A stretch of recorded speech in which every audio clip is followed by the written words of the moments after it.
আসসালামু আলাইকুম। কেমন আছো সব? কি অবস্থা? এই যে সব পড়ে গেছে, লাশ পড়ে গেছে গো।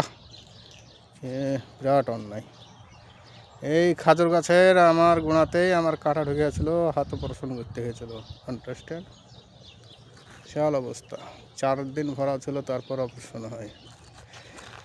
সব কি ভালো অবস্থা। এই যে শুকিয়ে বাখর হয়ে গেছে গো। এই তো গো সব বান্ধা হয়ে গেছে, নামিয়ে দিচ্ছি।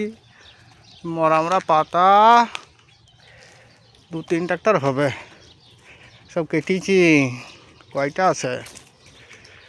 ওই তো সব ঝুলছে। এই তো পানি ধরাইছি করে। কিন্তু আগে আর ধরাইনি। দাম গেছিলাম স্বর্ণ কিনতে, সোনা কিনতে যে পুনা মেরে দিল একেবারে। 4 মাসের বেতন ধড়াম করে নিয়ে নিল একেবারে। সে ছেলের থেকে ছেলের গু ভারী, সে বলে না তাই। 1 ভরি মালাতে 920 টাকা ট্যাক্স, 115 রিয়াল ট্যাক্স, 1000-150 রিয়াল দিয়ে লিয়ে নিলে একেবারে। 900 রিয়াল, 920 রিয়াল লিয়ে নিল ট্যাক্স সেই। আর সোনার দাম হয়েছে 6,129 রিয়াল। একবারে বসিয়ে দিলে একেবারে দুমদাম। মরা দেখেই মারে। সোনা হচ্ছে সৌদি আরবেই তো সোনা উৎপাদন বেশি। সোনার দেশ, আবার সৌদিতেই দাম মেলা। আবার ইন্ডিয়া, বাংলাদেশ কি দোষ দেবো, পাকিস্তান, কোন সব দেশেই কি দোষ দেবো, সৌদিতেই তো অ্যাভেলেবেল দাম। লিয়ে নিলাম, কী করার আছে, নিতে তো হবেই।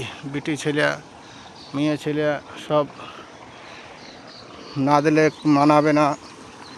মেয়ে ছেলে মানে তো সোনা, বিটি ছেলে মানে মেয়ে ছেলে বিটি ছেলে সবই তো সোনা। ও দেখে যদি একটু সোনা না দিতে পারবে তাহলে কী করে হবে? আমরা হয়তো একটু বেতনটা আছে বলে দিতে পারছি, যারা গরিব মানুষ। এত জমি যাদের আছে, সবার তো জমি নাই, জমি বিছে দিতে হবে, আর নাইলে ওই কিডনি বিছে দিতে হবে। আর না দিতে পারলে শ্বশুর বাড়ি কি এত লোক দিলে না কি দিয়ে সেটে ওই করবে, তখন কিচ্ছু করার নাই। আমরা বাইরে এসেছি বলে যখন পারলাম, যারা 800-900 বেতন তারা আর পারবে না। কী করে পারবে? তাদের তো বছর খানিক লাগবে, এবার খাবে না, বাড়ি পাঠাবে না, কী করবে বলো দিন।